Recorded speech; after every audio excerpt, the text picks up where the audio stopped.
Hello there, I'm Fernanda Paiva, Hitchhiking Stars, and back to talk about the lunations, and in fact, to talk about the last new moon of 2025. So this new moon will be happening between the 19th and the 20th of December, so depending where you are in the world, and it will be happening at 28 degrees Sagittarius. Now, obviously, it is the beginning of the lunar cycle, so we have the opportunity to plant seeds and to focus, I think, especially when it comes to Sagittarius, to focus on the bigger picture, to set intentions, in particular for next year, because this is the last new moon. So we're not only thinking in terms of a new lunar cycle, but also a new year as well, a new calendar year. So thinking the bigger picture is very much reflected with this new moon, because it's the last one of the year, but also because it's in Sagittarius. And on top of that, because it has so much Sagittarian energy. So I'm looking at the chart here, and what we have is Mercury, Venus, Moon and the Sun all in Sagittarius. So there are 4 points here in Sagittarius. So it really does emphasize this energy.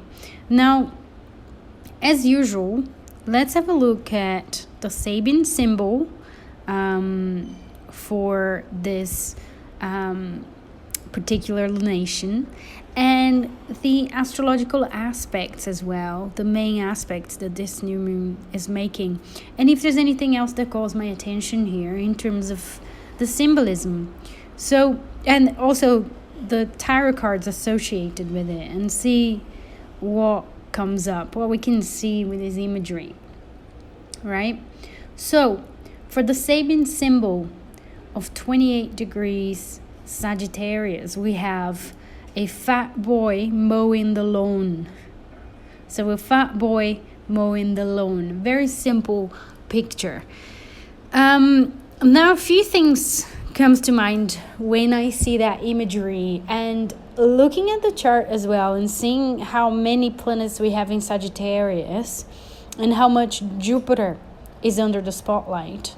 And we're going to talk about that in a little bit. I can see the idea of the fat boy as well as mowing the lawn as a sense of abundance. A sense of abundance, a sense of having not only what we need, but more than what we need. I think there is a real sense of expansion here. And really, truly abundance is the word that keeps coming back to me. And if you see the chart, you'd kind of see what I mean as well, because Sagittarius is obviously the sign that's associated with abundance, but the planet that's mostly connected with a sense of abundance, of expansion, of growth is Jupiter. And as I mentioned before, Jupiter is very, very much under the spotlight, because Jupiter is the planet ruler of Sagittarius. So it rules Mercury, Venus, the moon and the sun, or the new moon. But it also rules Saturn, Neptune, and the North Node, which are all in Pisces as well. So Jupiter is really very, very important. It's a very important key to understand some of the conflicts that we might be living right now, that we might be facing, and that we might be encountering as well in the next lunar cycle. Because this new moon is forming a square. So we have the sun and the moon at 28 degrees Sag, and Saturn at 25, and Neptune at 29 Pisces. So the sun and the moon are forming a square to Saturn and Neptune. However, both ends are ruled by Jupiter, and Jupiter is in Cancer. So we have Jupiter at 22 degrees Cancer retrograde, which is one of the planets that are still retrograde. And that gives me the feeling of reviewing, revisiting, And something that I saw the other day being said, that before we can set intentions for the new year, before we can know what we want and where we want to get to, we need to know where we are at, where we've been, what we've done, right? And I feel that this Jupiter retrograde here in Cancer is giving us a little bit of a clue on looking back, looking to the past a little bit, looking into what's gone. What have we done this year, right? And I think it was Mel Robbins that I was watching. And she was talking about this exercise that she does with her family, which I thought was very fascinating. That they get their phones and they look at all of their pictures month by month to do a retrospective analysis or understanding of what they've done during the year that's about to end, right?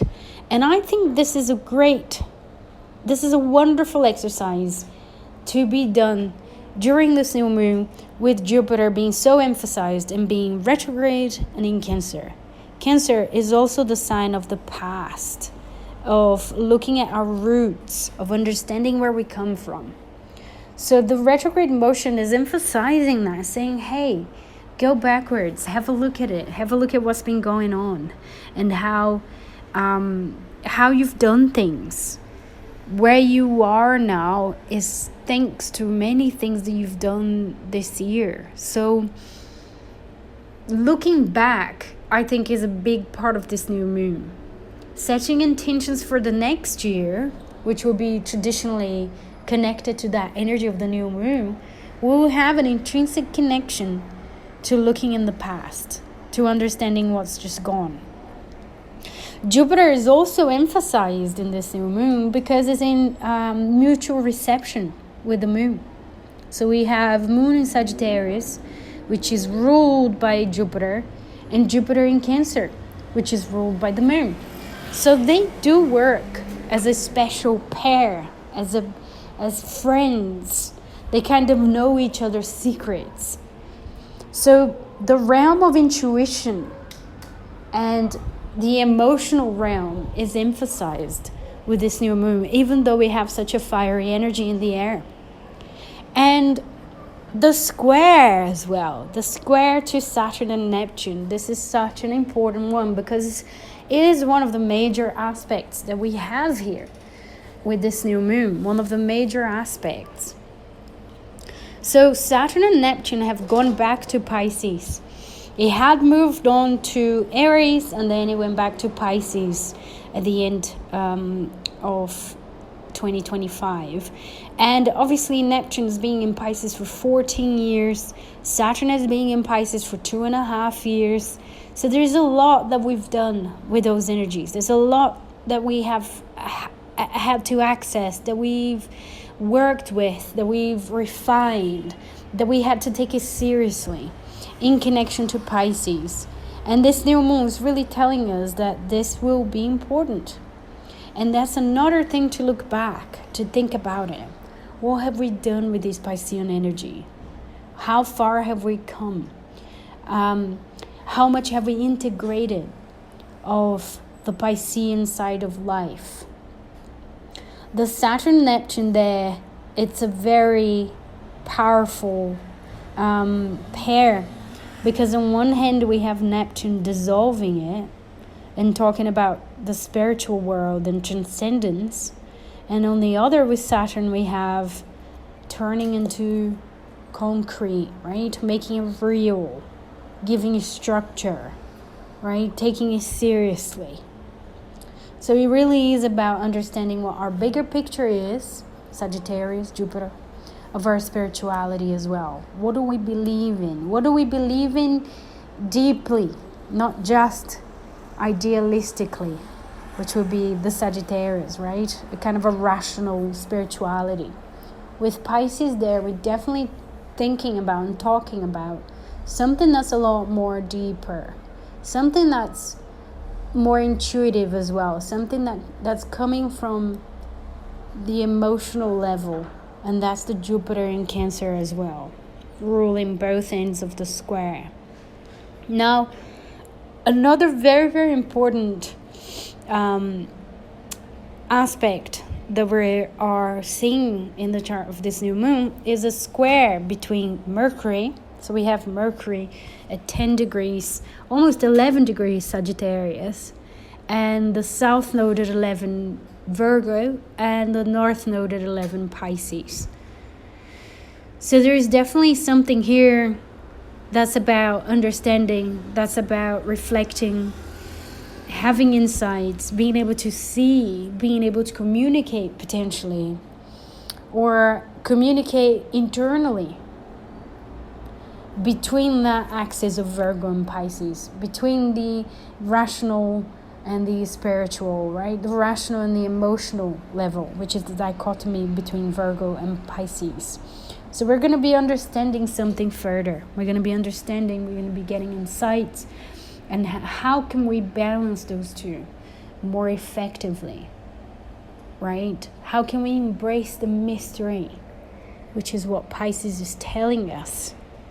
Embrace the not knowing and the intuition, the intuitive side of life.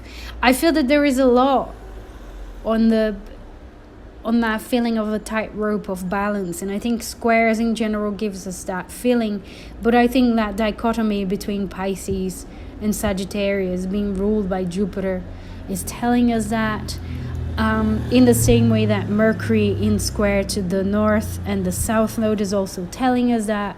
And then when we think about the tarot cards, right, the Temperance is the card that's associated with Sagittarius. So the tarot, the major arcana card associated with this new moon is the Temperance.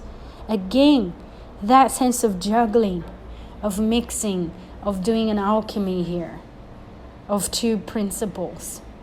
So we're really doing this during this new moon. We're really invited to do this during this new moon, right? To encounter and to have a sense of healing from everything that we've been through during 2025, and potentially transforming that into wisdom, which is a key word for Sagittarius and for Jupiter as well. So that's it. I hope this is insightful and that you can make the most of this beautiful new moon. I'm wishing you all a wonderful new year as well, and I'm sure we're going to be seeing each other a lot more and having these astrological conversations a lot more as well. So take care, enjoy, and speak soon.